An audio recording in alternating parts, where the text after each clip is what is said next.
وقال اللہ اتقوا اللہ وقولوا قولا سدیدا یصلح لکم اعمالکم ویغفر لکم ذنوبکم ومن یطع اللہ ورسولہ فقد فاز فوزا عظیما ان اصدق الحدیث کتاب اللہ واحسن الہدی ہدی محمد صلی اللہ علیہ وسلم وشر الامور محدثاتها وكل محدثة بدعة وكل بدعة ضلالة وكل ضلالة في النار اما بعد اللهم اعطینی نورا اللهم الہمنی رشدی واعذنی من شر نفسی۔ ہم جس ٹاپک کو چھیڑ کر بیٹھے ہیں یہ بہت ہی سینسیٹیو ٹاپک ہے، اس کو بار بار جتنی بار ہم اس کو یاد کریں یا یاد دہانی ایک دوسرے کو کروائیں اتنا ہی کم ہے۔ یہ کافی سینسیٹیو ٹاپک ہے، اس کو بہت ڈیلیکیٹلی لیکن کیئرفلی رسپانسبلی ہینڈل کرنا ہے اس کو، اور جتنا یہ نازک ہے اتنا ہی اہم معاملہ بھی ہے، لہٰذا اس کے جتنے بھی ایسپیکٹس ہو سکتے ہیں اس کو انالائز کرنے کے، اسٹڈی کرنے کے، وہ سب کے سب ہم اختیار کریں گے، اور اس کے لیے سب سے اہم چیز ہے کہ اللہ سبحانہ تعالیٰ سے خاص ہدایت کی دعا کرنی ہے، اور رسول اللہ صلی اللہ علیہ وسلم کی بتائی گئی جو بھی خبریں ہیں ان کو سیریسلی لیتے ہوئے کم سے کم ایک ایک دفعہ ان کو اسٹڈی کرنا ضروری ہے، جاننے کے لیے کہ آخر یہ معاملہ ہے کیا۔ پچھلے دنوں ہم نے جو ویڈیو دیکھی اس کے اندر جو کہ وہ ویڈیو ہے شروع سے لے کے آخر تک سمبل سے بھری ہوئی تھی، بہت ہی سمبولک ریپرزنٹیشن تھی وہ۔ اب جہاں تک یہ کہ آپ کہہ سکتے ہیں کہ ڈبل میننگ قسم کی وہ ویڈیو تھی یا سمبولک تھی، وہاں پر اگر آپ یہ بھی کہیں کہ وہ بالکل وہی سب دکھا رہے تھے جو حقیقی طور پر بھی ہو رہا ہے، یعنی کہ بغیر سمبل کو سمجھے ہوئے بھی آپ سیدھی طرح بات بھی سمجھنے کی کوشش کریں تب بھی اس کے اندر کافی انفارمیشن ہے جو آپ کو اچھے سمجھ میں آتی ہے، صرف تھوڑا سا دماغ اور آپ کا فوکس اس کی ضرورت ہے۔ پھر شروع کے ہم نے سیشنز میں جساسہ کے حدیث کے بارے میں بات کی اور اندازہ لگایا کہ شاید جساسہ تو ایک عورت ہے، اور یہ اندازہ ہم نے کیسے لگایا؟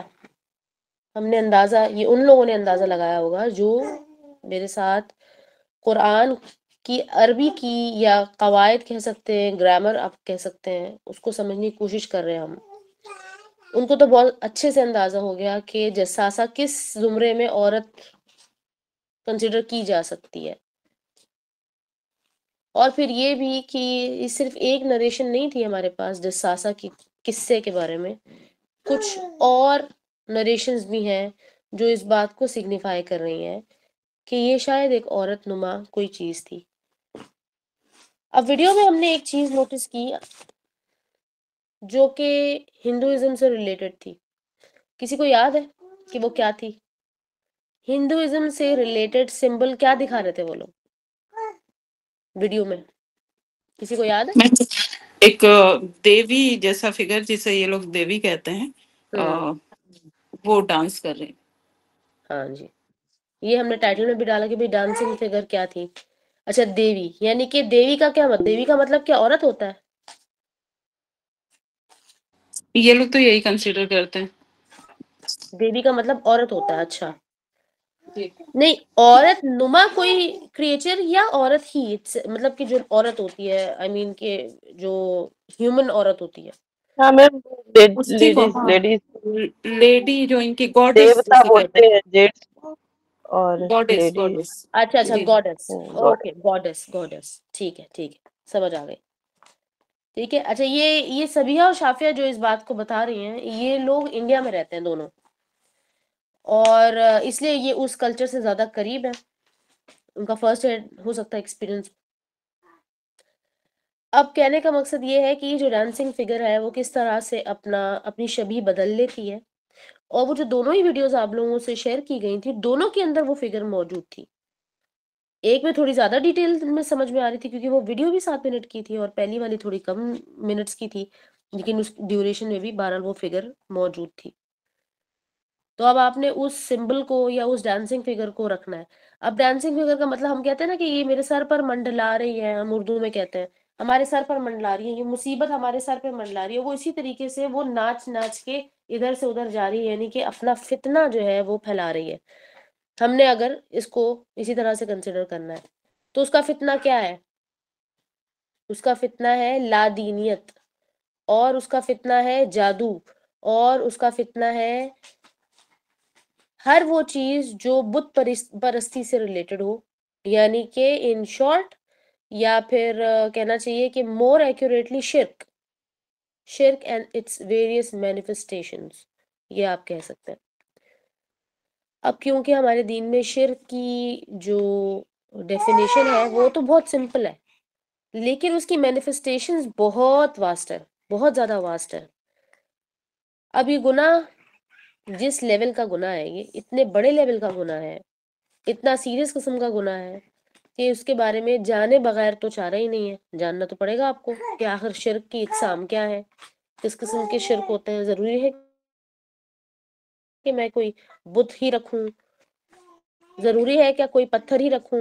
یا ضروری ہے کہ میں کسی جانور کو ہی پوجوں؟ جیسے کہ قرآن میں ہمیں سراغ ملتا ہے ایک عجلہ کا، عجلہ سے مراد ہے ایک گائے کا بچہ، یا اردو میں ہم اس کو کبھی کبھی آئی تھنک بچڑا کہتے ہیں، بچڑا بھی کہتے ہیں اس کو۔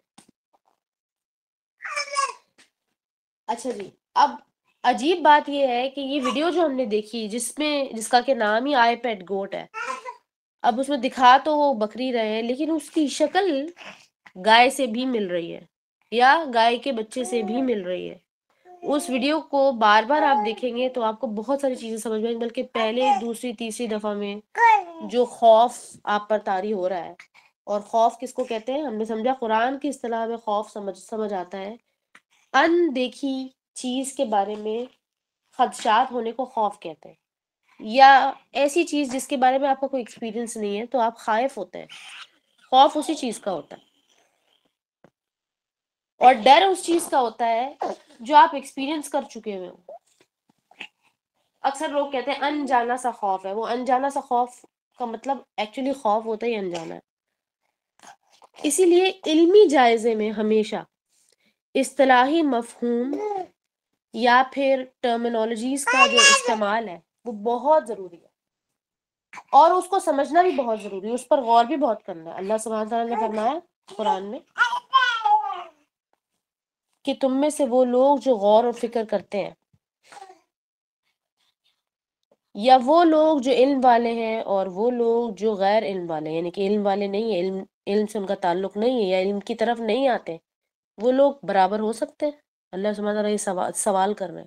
بیسیکلی یہ ایسا سوال تھا جس کے اندر ہی جواب ہے کہ اللہ سبحانہ تعالیٰ اس بات کے قائل ہے کہ علم والا اور غیر علم والا یہ دو کیٹیگریز برابر نہیں ہو سکتے۔ اب اللہ سبحانہ تعالیٰ ہماری طرف یہ سوال تھرو کر رہے ہیں کہ کیا تمہیں ایسا لگتا ہے؟ یعنی کہ ہماری ناقص عقل بھی یہی کہتی ہے کہ علم والا اور بغیر علم والا شخص برابر نہیں ہو سکتے۔ لہٰذا ہم نے اس پوری سیریز کا جو حساب کتاب سمجھنے کا رکھا ہوا ہے، یا انالیسس کا جو طریقہ رکھا ہے، وہ علمی جائزہ ہے، جس کو آپ کہہ سکتے ہیں اسٹڈی یا پھر انالیسس۔ اب پچھلے دنوں، کچھ دن پہلے کی بات ہے کہ کسی نے مجھ سے کہا کہ کیا یہ دجال پاکستان میں نکلنے والا ہے؟ یہ سوال آیا کہ پاکستان میں ہے دجال، اور اس کی جو ہے نا وہ لوکیشن بتائی ہے انہوں نے، اور وہ مجھ سے سوال کرنے لگے کہ یہ بات سچ ہے؟ ہر چیز پاکستان میں کیوں ہو رہی ہے؟ وہ پوچھنے لگی مجھے، اور ان کی پوری فیملی جو ہے وہ سیکھتی ہے، یعنی کہ کچھ کلاسز لیتے ہیں وہ لوگ، انہوں نے کچھ مہینوں کے لیے پوری فیملی نے لیے تھے، 2 بچے اور ان کے پیرنٹس۔ تو ان کے جو ہسبینڈ ہے وہ اس سوال کو لے کر آئے، انہوں نے کہا کہ یہ دیکھیں پاکستان میں یہ نکلا ہے۔ اب انہوں نے شروع میں تو اس معاملے کو دیکھ لیا کہ پاکستان میں نام آیا ہے، یا کسی ویڈیو میں یا کسی آرٹیکل میں انہوں نے پڑھا ہوگا، بہرحال وہ پریشان ہو گئے اس بات سے کہ ہر چیز پاکستان میں کیوں ہو رہی ہے، پاکستان اتنا فتنے کا گڑھ کیوں ہوا ہے۔ تو ہم آج جو علمی جائزہ لیں گے انشاءاللہ، اس سے ہمیں اندازہ ہوگا کہ پاکستان میں وہ چیز ہے موجود یا پھر یہ ایک مت ہے۔ جیسے کہ برمودا ٹرائی اینگل کے بارے میں ایک عجیب و غریب مت کریٹ ہو گیا، اور وہ چلا ہی جا رہا ہے، حالانکہ واقعی اس کے بارے میں کوئی خاص معلومات موجود ہرگز نہیں ہے، ہرگز موجود نہیں ہے۔ آپ کے سامنے جو سلائیڈ ہم نے شیئر کی ہے، اس کے اندر یہ اردو ورژن ہے اس جساسہ والی حدیث کا، اور اس کو دیکھیے گا، یہ اردو میں اس لیے شیئر کیا، سبیہ اور شافیہ آپ لوگ پڑھ لیں گے یہ جو اردو جو لکھی ہوئی ہے، کیونکہ باقی سارے اردو ریڈرز ہیں نا. میم ہمارے لیے پرابلم ہے. ہاں تو اس لیے ہم کوئی اور پڑھے گا اور آپ غور سے سنیے گا اس کو اردو میں شیئر کرنے کا کوئی خاص مقصد ہے، لیکن یہ مور کمپریہنسولی انگلش میں بھی موجود ہے آف کورس. جی انم اس کو آپ پڑھیے گا. فاطمہ بنت قیس رضی اللہ تعالیٰ عنہ سے روایت ہے کہ رسول اللہ صلی اللہ علیہ وآلہ وسلم نے ایک رات عشاء پڑھنے میں دیر کی، پھر نکلے تو فرمایا مجھے ایک بات نے روک لیا جسے تمیم داری ایک آدمی کے متعلق بیان کر رہے تھے، تو میں نے سمندر کے جزیروں میں سے ایک جزیرے میں تھا. تمیم کہتے ہیں کہ ناگاہ میں نے ایک عورت کو دیکھا جو اپنے بال کھینچ رہی ہے، تو میں نے پوچھا تم کون ہو؟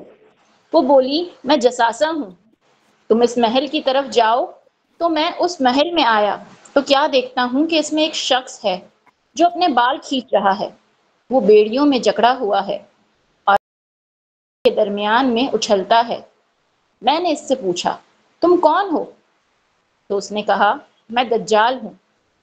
کیا امیوں کے نبی کا ظہور ہو گیا؟ میں نے کہا ہاں وہ ظاہر ہو چکے ہیں. اس نے پوچھا لوگوں نے ان کی اطاعت کی ہے یا نافرمانی؟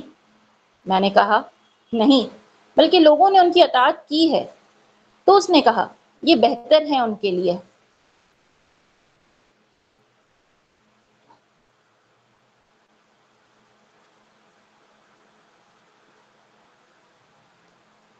اس روایت سے معلوم ہوتا ہے کہ جساسہ ایک عورت ہے، اور اس کے بعد والی روایت میں ہے کہ وہ ایک دابا ہے. بظاہر دونوں روایتیں متعارض ہیں. اس تعارض کو حسب ذیل طریقے سے دفع کیا جاتا ہے. ہو سکتا ہے کہ دجال کے پاس دو جساسہ ہوں، ایک دابا ہو اور دوسری عورت ہو، یا وہ شیطانہ ہو جو کبھی دابا کی شکل میں ظاہر ہوتی رہی ہو اور کبھی عورت کی شکل میں، کیونکہ شیطان جو شکل چاہے اپنا سکتا ہے. یا اسے مجازن دابا کہا گیا ہو، جیسا کہ اللہ تعالیٰ کے قول وَمَا مِن دَابَّةٍ فِي الْأَرْضِ إِلَّا عَلَى اللَّهِ رِزْقُهَا میں ہے کہ اگلی روایت کے الفاظ سے اس کی تائید ہوتی ہے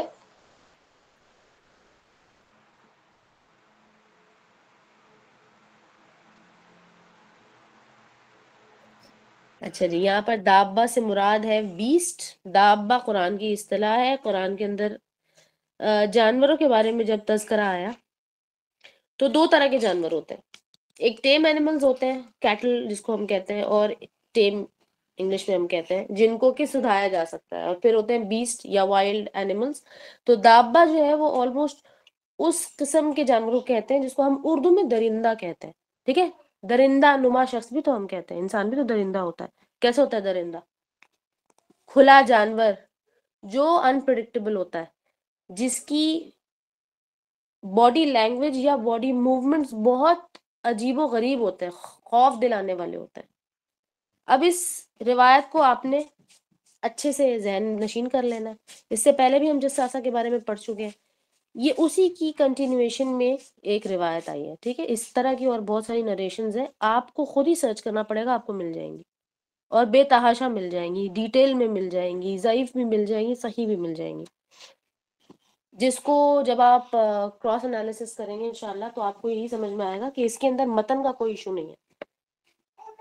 اب یہ جو پرٹیکولرلی جو روایت آپ سے شیئر کی ہے، اس کا شیئر کرنے کا مقصد ہے کہ اس کے اندر جو انہوں نے مینشن کیا ہے کہ انہوں نے ایک زنجیروں میں جکڑا ہوا ایک شخصیت دیکھی جو کبھی آسمان کی طرف جاتا تھا، زمین کی طرف، آسمان اور زمین کے درمیان میں اوپر اور نیچے ہوتا رہتا تھا. اس چیز کو آپ نے بہت غور کرنا ہے کہ اس بات کا کیا مطلب، یعنی کہ اچھلتا تھا بہت زور سے، یعنی کہ بہت ہی پریشر سے اوپر کی طرف جاتا تھا یا پریشر سے نیچے کی طرف جاتا تھا. اب آپ لوگوں میں سے جتنے بھی لوگوں نے اس عجیب و غریب تمیمت داری کے جزیرے والی حدیث سنی یا پڑھی ہوگی، یقیناً یہ حدیث نہیں پڑھی ہوگی، اس لیے کیونکہ سنانے والے جب سناتے ہیں تو وہ عمومی طور پر آپ کو دھیان دلانے کے لیے ایک طرف لے جاتے ہیں، اس کے اندر مزید سرچ کرنا آپ کا کام ہے۔ یہ جو حدیث آپ سے بھی شیئر کی ہے، اس کے اندر ایک خاص ڈیٹیل موجود ہے جو کہ اس چیز کو بیان کر رہی کہ وہ شخص کیا کر رہا ہے، دیکھیں اپنے بال کھینچ رہا ہے، بیڑیوں میں جکڑا ہوا ہے، آسمان زمین کے درمیان میں اچھل رہا ہے، جس کو ہم کہتے ہیں اردو میں، سنیے گا غور سے، اردو میں ہم کہتے ہیں کہ یہ شرلی کی طرح اوپر جا رہا ہے، یعنی کہ ایک خاص بوسٹ سے۔ پاکستان میں یہ جو اردو ڈبڈ کارٹونز آتے ہیں، I think national television پہ دکھا رہے ہوتے ہیں، کیونکہ میرا ٹیلی ویژن سے اتنا کوئی خاص تعلق نہیں ہے، لیکن ظاہر سرچ کے دوران میں نے کچھ چیزیں دیکھی تو اس میں وہ دکھا رہے تھے کہ بچوں کے کچھ انہوں نے کارٹونز بنائے ہوئے ہیں اور وہ اردو ڈبڈ ہے، اردو ڈبنگ میں ہے، لیکن بہرحال انہوں نے وہ جو ایک بوسٹر لگایا ہوا نا اس ہیروئک فگر کو، تو وہ جو بوسٹر ہے وہ اوپر لے کر جاتا ہے اس کو، وہ پھر نیچے آتا ہے، پھر وہ بوسٹر سے اوپر جاتا ہے پھر نیچے آتا ہے۔ تو یہ جو شرلی ہے بیسکلی اس کی اگر آپ اس کو انگلش میں ٹرانسلیٹ کریں تو یہ مور ایکوریٹلی بوسٹر کہہ سکتے ہیں آپ اس کو، ٹھیک ہے۔ اب یہ عجیب و غریب جو چیز ہے یہ اس طرح کے کام کر رہی ہے، یہ اس کی حرکات اور سکنات یہ ہے، اور پھر وہ بات بھی کر رہا ہے، تو یہ عجیب سی چیز ہے جو ہو رہی ہے، یہ عام طور پر ہوتی تو نہیں ہے۔ اب یہاں پہ جو جساسہ کا ذکر ہے وہ ایک الگ چیز ہے، جساسہ ایک الگ بیسٹ ہے، اور یہ جو شخصیت ہے یہ جو زنجیروں میں جکڑا ہوا ہے یہ الگ ہے، یہ دو الگ الگ چیزیں۔ نیچے وضاحت میں انہوں نے کہا کہ ہو سکتا ہے یہ کیونکہ اس شخص نے خود کہا کہ میں دجال ہوں۔ اب یہ دوسری روایت میں جو کہ کافی لمبی روایت ہے، اور یہ فاطمہ بن قیس کی ہی ہے وہ روایت بھی۔ اب یہ فاطمہ بنت قیس رضی اللہ تعالی عنہا، یہ جب روایت بیان کر رہی تھی، یہ بیسکلی یہ شروع میں ہجرت کرنے والے جو مدینہ آ گئے تھے اسلام قبول کر کے، ان لوگوں میں سے بالکل شروع کے لوگوں میں سے تھی یہ، لہٰذا جب یہ آئی ہیں اور انہوں نے جوائن کیا مسلم کمیونٹی کو، تو ان سے جب حدیث کے بارے میں پوچھا گیا کہ آپ کوئی حدیث بیان کریں، تو انہوں نے سارا ایک جو پیٹرن آف امیگریشن تھا ان کا، کہ وہ کیوں آئیں، کیسے آئیں، اور کہاں سے کہاں پہنچتی رہیں جب بیوہ ہو گئیں، پھر کہاں پر گئیں، پھر کس کے یہاں ٹھہریں، اور کیا چیز انہوں نے سنی، تو وہ کہتی ہیں اسی طرح سے ایک جگہ پر وہ ٹھہری ہوئی تھی، یعنی کہ وہ مسلسل ان کی جو پلیس آف ڈویلنگ تھا یا ریزیڈنس تھا وہ چینج ہو رہا تھا فار سم ریزن، وہ بھی انہوں نے بیان کیا حدیث میں۔ اور آپ میں سے جو لوگ حدیث کو باقاعدہ طور پر پڑھتے ہیں یا پڑھ چکے ہیں تو ان کو اندازہ ہوگا کہ ایک حدیث کے اندر صرف ایک کانٹینٹ نہیں ہوتا، اس کے اندر اور بہت ساری چیزیں ڈیٹیل میں بتائی جا رہی ہوتی ہیں جو کہ سچائی کو اچھے سے آپ سمجھ لیں کہ سگنیفائی کر دیتی کہ اس بات میں کتنی صداقت ہے، اور پھر راویوں کی چین سے بھی اندازہ ہو جاتا ہے۔ یہ صحیح مسلم کی اندر بھی یہ روایت موجود ہے، صحیح بخاری میں بھی یہ روایت موجود ہے، سنن ابی داؤد میں بھی یہ روایت موجود ہے، اور سنن بیہقی آپ نے سنا ہے اس کے اندر بھی یہ موجود ہے، تو اچھے خاصے آپ کو مجموعہ حدیث کے اندر یہ مل جائے گی حدیث۔ بہرحال تو جب وہ بیان کرتی ہے، اب یہ حدیث جو ہم نے پہلے سیشن میں پڑھی تھی اس سے ریلیٹ کیجئے کہ فاطمہ بنت قیس بیان کرتی ہیں کہ ایسے ہی کسی زمانے میں جبکہ میں مسلسل گھر میرے تبدیل ہو رہے تھے، میرے ٹھہرنے کی جگہ تبدیل ہو رہی تھی، تو وہاں پہ ایک دفعہ رسول اللہ صلی اللہ علیہ وسلم نے عشاء کی نماز لیٹ پڑھائی اور لوگوں کو اکٹھا کیا، جمع کیا، اور جمع کرنے کے بعد منبر پر چڑھے اور کہا کہ تم لوگوں کو کیا لگتا ہے کہ میں آج بھی تم لوگوں کو خوشخبری یا ڈر سنانے کے لیے بلایا؟ نہیں، بلکہ میں نے آج تمہیں اس خبر کی تصدیق کے لیے بلایا ہے جو میں تمہیں پہلے سے دیتا رہا ہوں۔ دیکھو یہ تمیم داری، یہ جو تمیمت داری کی بات ہو رہی ہے کہ یہ جو بات بیان کرتا ہے یہ وہی بات نہیں ہے جو میں تمہیں بیان کرتا ہوں دجال کے بارے میں۔ یعنی کہ پھر رسول اللہ صلی اللہ علیہ وسلم نے پوری وہ حدیث بیان کی کہ کس طرح تمیمت داری ایک جزیرے پہ گئے، ان کے ساتھ تقریباً 30 لوگوں کا ایک گروپ تھا جو چھوٹی سفینہ پر گئے، یعنی کہ چھوٹی کشتی میں بیٹھ کر گئے ہیں اس جزیرے کی طرف، اور وہ ایک بالوں والے عجیب و غریب دابہ سے ملتا ہے جس کا نام وہ شخص یا وہ دابہ تھا وہ خود کہہ رہا ہے کہ میں جساسہ ہوں۔ تو رسول اللہ صلی اللہ علیہ وسلم بیان کرتے ہیں کہ دیکھو یہ تمیمت داری جو بیان کر رہا ہے یہ اسی کی طرح ہے جیسے جو چیز میں نے تمہیں بتائی ہے۔ تو لوگوں نے اس بات کی تصدیق کی کہ یا رسول اللہ جو آپ نے بیان کی یہ ویسی ہی بات ہے جو یہ بیان کر رہا ہے۔ تو ان دونوں سے ہمیں اندازہ ہوا کہ یہ چیز یہ ڈیٹیل میں اور بہت ہی آئی اوپنر تھی اس زمانے میں بھی، اور یہ جس کی وجہ سے رسول اللہ صلی اللہ علیہ وسلم نے باقاعدہ ایک مجمع اکٹھا کیا۔ اب یہاں پر ہمارے پاس ایک چیز ہے جس پر غور کرنا ہے، وہ ہے جساسہ اٹ سیلف۔ جساسہ کے اندر لفظ جساسہ جو ہے، اس کا مطلب چاہے کچھ بھی ہو، لیکن اس کے اینڈ میں آدھا تا مربوطہ، اور میں نے کہا علمی جائزہ، تو اس کا مطلب تا مربوطہ کی پریزنس یہ شو کرتی کہ this is something related to female, it can be related to, اس لیے کہ موسیٰ اور عیسیٰ اور اس طرح کے دیگر نام جس کے اندر یا آتا ہے، اس کو آپ کہتے ہیں کھڑی زبر کے ساتھ، یا ہم کہتے ہیں الف صغرا کے ساتھ، اس قسم کے الفاظ بھی مؤنث کنسیڈر کیے جاتے ہیں عربی زبان میں، حالانکہ وہ ہیں کس کے، مردوں کے نام ہیں۔ اسی طرح سے تا مربوطہ کی پریزنس مؤنث کو ہی انڈیکیٹ کرتی ہے، اور وہ لفظ چاہے مرد کے لیے ہی یوز کیوں نہ کیا گیا ہو، لیکن اس کے ساتھ جتنے بھی اور قواعد لگتے ہیں وہ مؤنث کے لگتے ہیں، یعنی کہ فیمیل کے لگتے ہیں۔ تو ہم یہ کہہ سکتے ہیں کہ شاید یہ ایک فیمیل تھی، لیکن ایک اور روایت ہے جس سے پتہ چلتا ہے کہ ایک عورت تھی وہاں، ایک ایسی عورت جس کے جسم پر بال تھے، اس کے جسم کے سامنے بھی بال تھے، اس کے جسم کے پیچھے بھی بال تھے، اور اس روایت میں تمیم الداری کے ایک ساتھی جو بیان کرتے ہیں، تو وہ کہہ رہے ہیں کہ ہم نے جب یہ چیز دیکھی یا اس طرح کی عورت دیکھی تو ہم اس کا آگے اور پیچھے کا فرق نہیں پتہ کر پا رہے تھے، کیونکہ اس کے جسم پہ بال اس قسم کے موجود تھے۔ اور پھر وہ ہمیں ایک طرف لے جاتی ہے، آپ سمجھ لیں کہ ایک عبادت گاہ کی طرف لے جاتی ہے، جس کو ہم انگلش میں کہتے ہیں موناسٹری، ٹیمپل، یا پھر کسی طرح کا مزار ٹائپ کی جگہ، یا غار، جو اندر، آپ کو پتہ ہے کہ مندر وغیرہ اسی طرح سے اندر کی طرف ہی بنے ہوتے ہیں، تو وہ وہاں پر لے جاتی ہے، وہ کہتی ہے کہ وہاں پر جو میرا سردار ہے یا میرا جو آقا ہے وہ آپ کا انتظار کر رہا ہے، اور وہ لے جاتی ہے آگے۔ اچھا، وہ اب آگے لے جا رہی ہے، اور باقی ساری ڈیٹیل جو کہ ہم شروع کے سیشن میں پڑھ چکے ہیں، دیکھ چکے ہیں، تو اب یہ سامنے آپ کے ایک میں نے اور آج حدیث آپ کے سامنے رکھی ہے، تاکہ آپ اس کے اندر یہ ڈیٹیل ضرور دیکھ لیں کہ اس کے اوپر جانا، اس کا نیچے آنا اور اپنے بال کھینچنا، یہ کیا سگنیفائی کر رہا ہے، یہ اس کی ایک خاص سائیکالوجی ہے اس کریچر کی۔ اب آپ کو میں نے شروع میں کہا، ایک شخص نے سوال کیا مجھے کہ کیا پاکستان میں ہے یہ جزیرہ، تو ہم تو نہیں جانتے کہ یہ جزیرہ پاکستان میں ہے یا نہیں ہے۔ شروع کے انالیسز میں ہم نے دیکھا تھا کہ شاید وہ اس سٹارم کی زد میں آ کے کسی ایسے جگہ چلے جاتے ہیں جہاں پر شاید کوئی پورٹل کھل جاتی ہے اور وہ کسی اور ڈائمینشن میں چلے جاتے ہیں، یہ بھی بہت پاسبلٹی ہے۔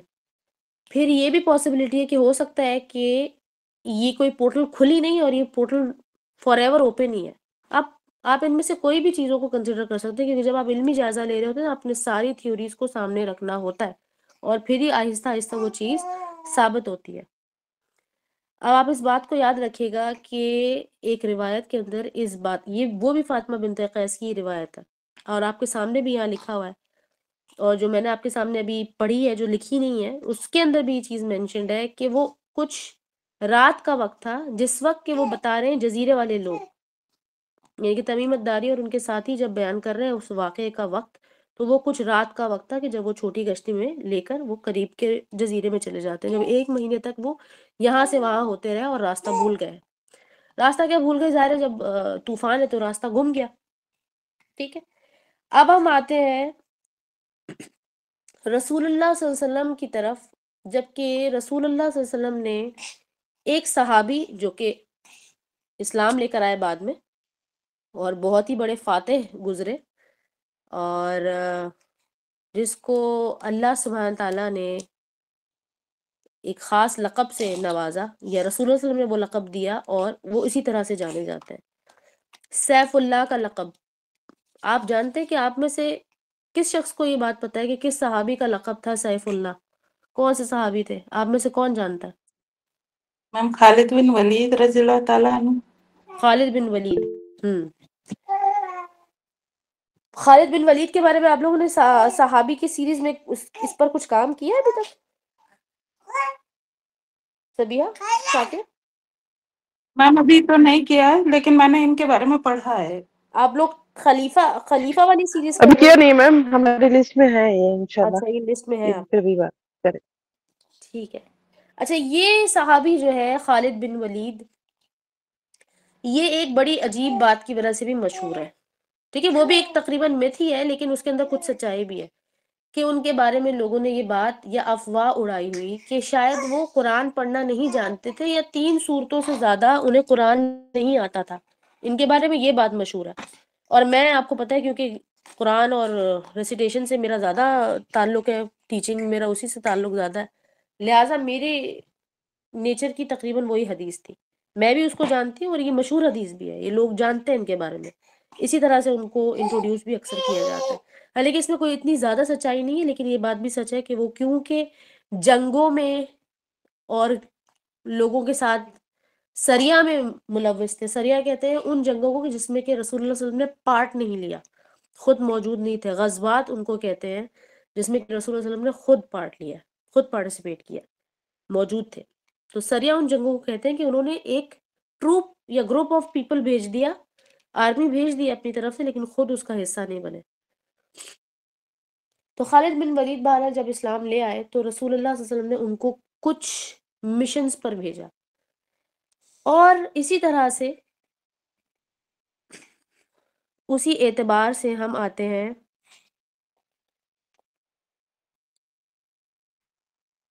سورۃ النجم کی کچھ آیات پہ.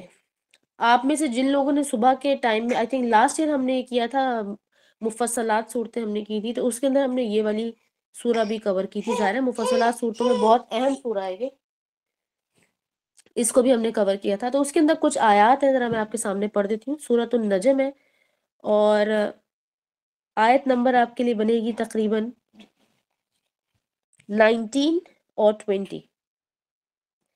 تو آیت نمبر 19 اور 20 میں اللہ سبحانہ تعالیٰ نے ہمارے لیے جو ایک پرانا معاملہ ہے جو ہمارے سامنے رکھا سورۃ النجم میں. أَفَرَأَيْتُمُ اللَّاتَ وَالْعُزَّى وَمَنَاةَ الثَّالِثَةَ الْأُخْرَى. یہ 2 آیتیں، اس کے اندر جو 3 بالکل مختلف سے نام ہیں یا مختلف سے الفاظ ہیں، اللات، العزیٰ اور منات. اب یہ قرآن کے الفاظ ضرور ہیں لیکن بالکل اسی طرح جیسے کہ فرعون بھی قرآن کا لفظ ہے، یہ بھی کچھ ایسے ہی فگرز کے نام ہیں. اچھا ان کے بارے میں سنیے گا کہ رسول اللہ صلی اللہ علیہ وسلم نے اس کے بارے میں کچھ مشن دیے، اور یہ آلریڈی ایگزسٹنگ فگرز جس کو آپ کہتے ہیں بت پرستی کے دور میں مکہ میں بھی جو بت انہوں نے رکھے ہوئے تھے، باقاعدہ مکہ کے اوپر والے روف پہ رکھے ہوئے تھے، یہ تقریباً وہی فگرز ہیں. ان کے جو بڑے والے سائز تھے وہ یہاں رکھے ہوئے تھے انہوں نے، اور اسی سے ملتے جلتے اور دوسری جگہوں پر بھی موجود تھے.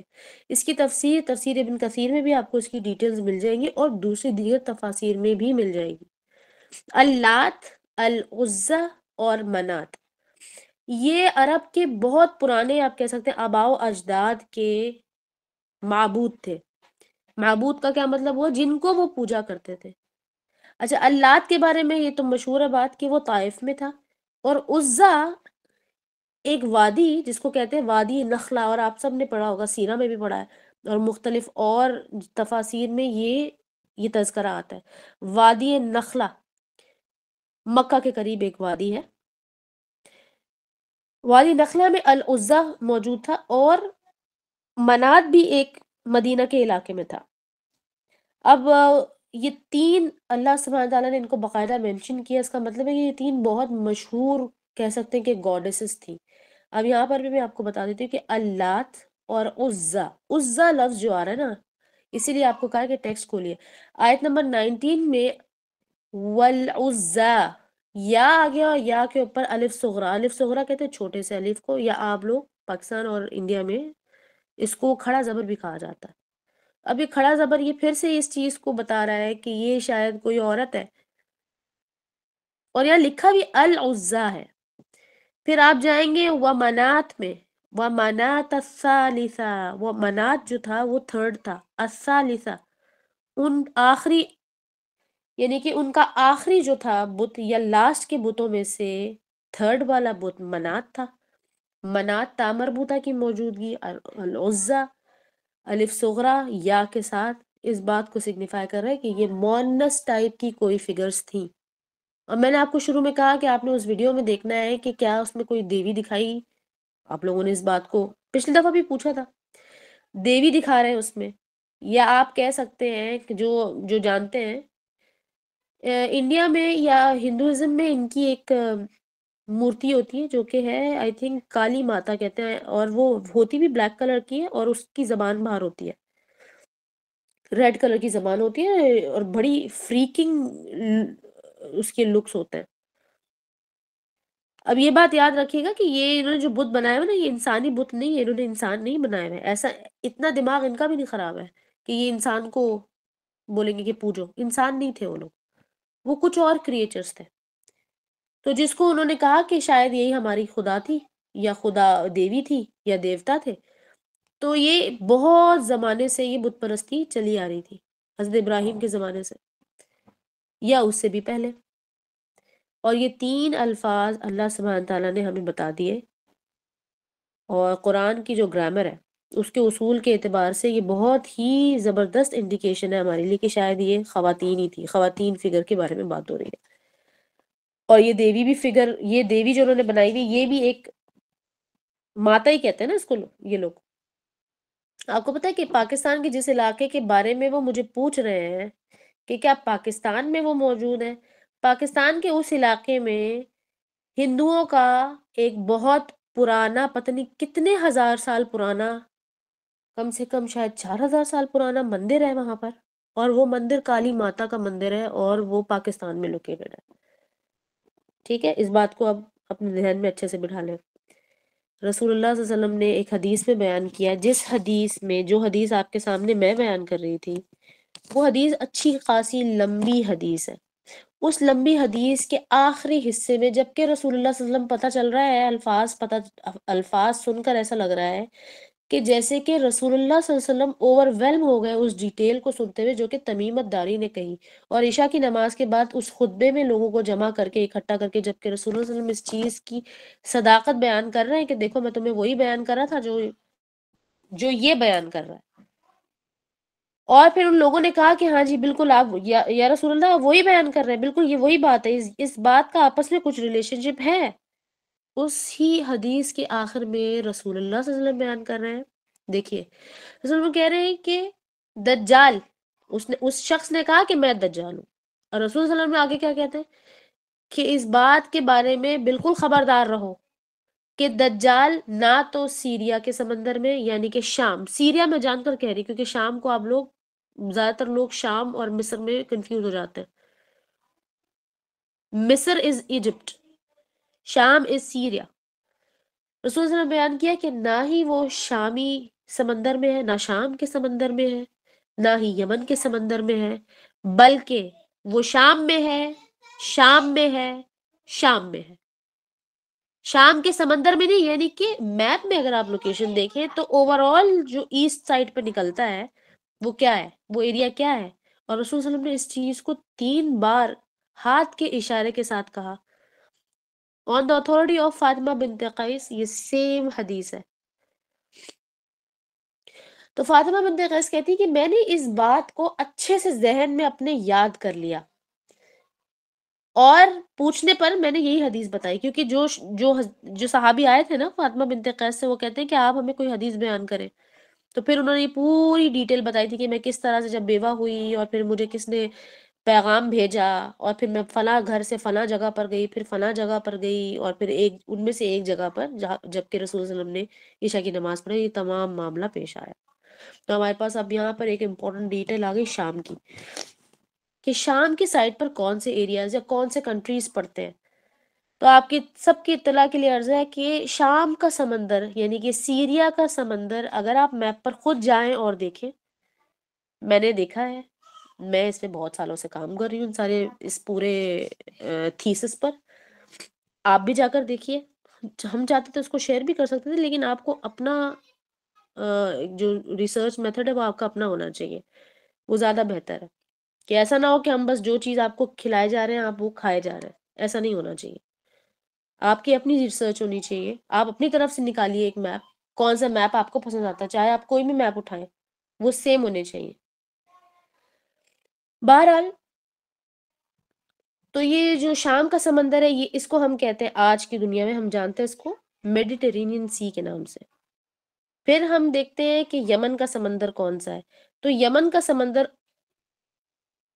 اور شام کا سمندر ریڈ اور میڈیٹرینین سی کا کچھ ایریا بنتا ہے آلموسٹ، اور یہ وہی سمندر ہے، یہ وہی مجمع البحرین ہے جو تفاسیر میں حضرت موسیٰ علیہ السلام کے قصے میں بیان کیا جاتا ہے کہ جب وہ خضر سے ملنے کے لیے گئے ہیں، ملاقات کے لیے گئے ہیں، تو مجمع البحرین اللہ سبحانہ وتعالیٰ نے ایک نشانی بتائی کہ جہاں پر حوتہما، ان دونوں کی جو مچھلی تھی جو وہ اپنی طرف سے تو کھانے کے لیے لے گئے تھے، لیکن وہ وہاں پر زندہ ہو کر سرنگ بنا کر نکل جاتی ہے۔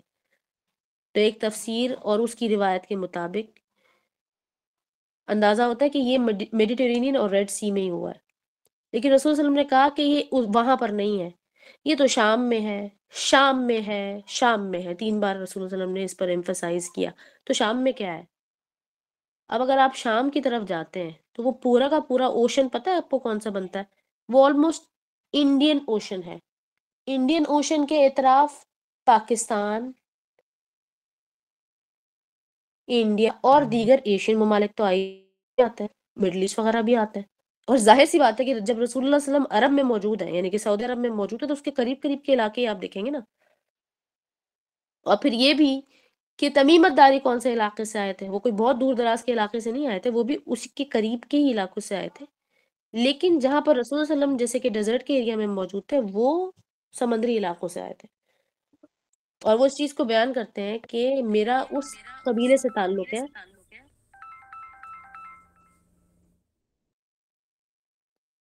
میرا اس قبیلے سے تعلق ہے جہاں پر ہم سمندری سفر زیادہ کرتے تھے، ٹھیک ہے، ہمارے قبیلے کے لوگ۔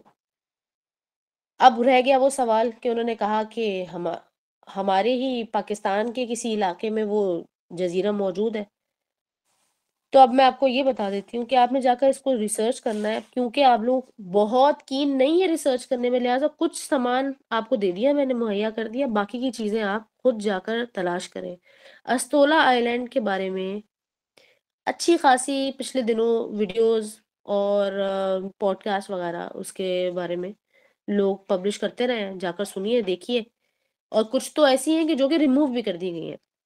اب میں کیونکہ میں نے کہا نا میں کافی سال سے اس پر کام کر رہی ہوں، لہٰذا مجھے تو بہت اچھے سے پتا ہے کہ کیا تھا اور کیا چلا گیا، اب کیا پہلے فرسٹ ہینڈ انفارمیشن تھی موجود اور اب نہیں ہے، اس کو ریموو کر دیا گیا یا اس کو کسی طریقے سے کچھ نہ کچھ اس میں ایڈجسٹمنٹ کر کے ڈیلیٹ کر دیا ہے یا ہٹا دیا ہے یا چینج کر دیا ہے، تو کچھ تو آپ کو مل جائے گا اور کچھ ہو سکتا ہے کہ جا چکا ہو۔ بہرحال حدیثیں تو کہیں نہیں گئی، حدیثیں موجود ہیں، حدیثوں کو ریلیٹ کریں آپس میں اور دیکھیں کہ کیا واقعی پاکستان میں تو نہیں ہے یہ۔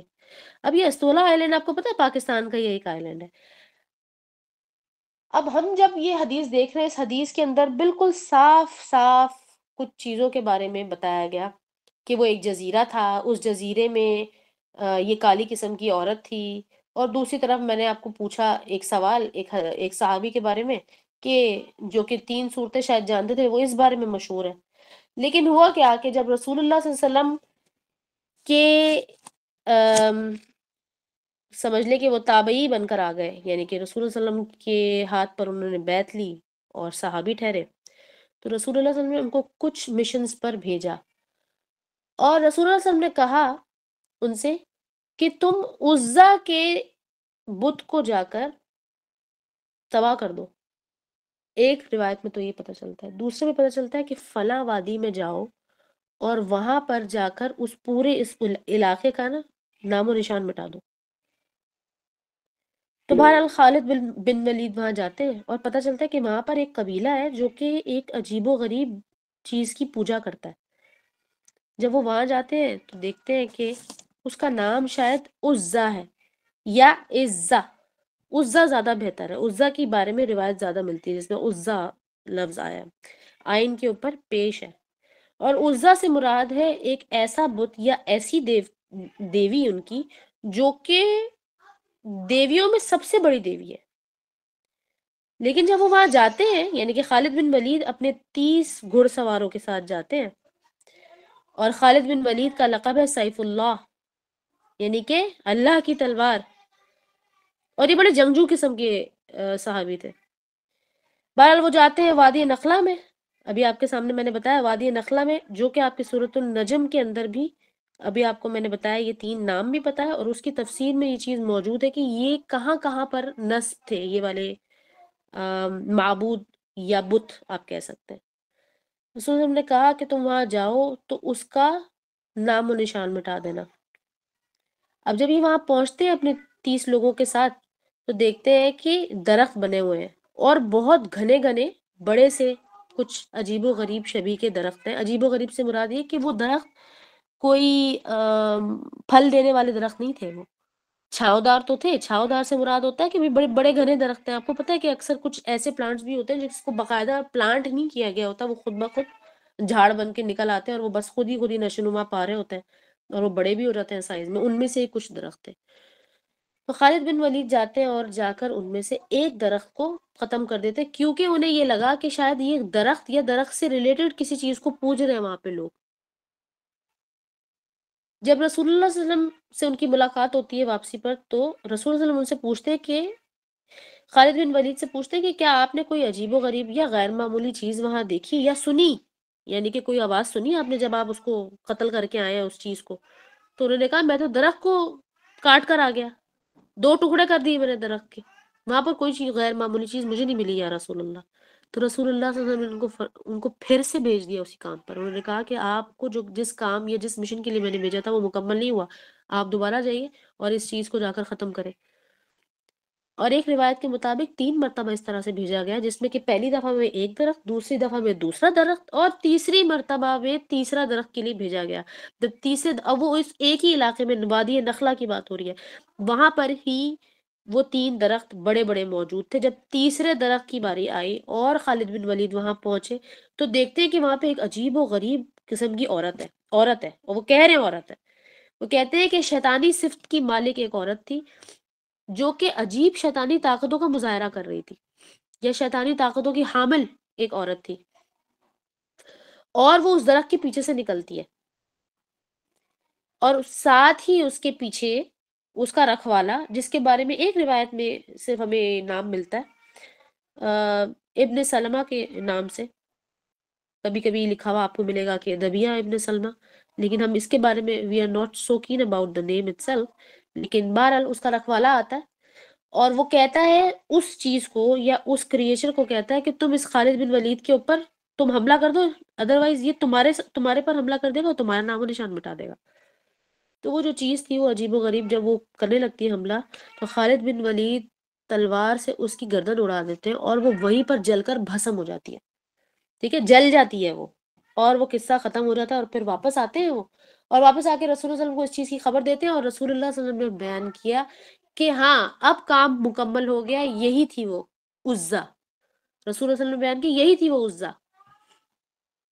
ابھی کالی ماتا کی مندر جس کے بارے میں ہم بات کر رہے ہیں، وی ڈونٹ نو کہ اس کا کیا ریلیشن شپ ایگزیکٹلی بن رہا ہے، بٹ یہ کچھ نہ کچھ ریفرنسز تو ہیں جو کہ میچ کر رہے ہیں.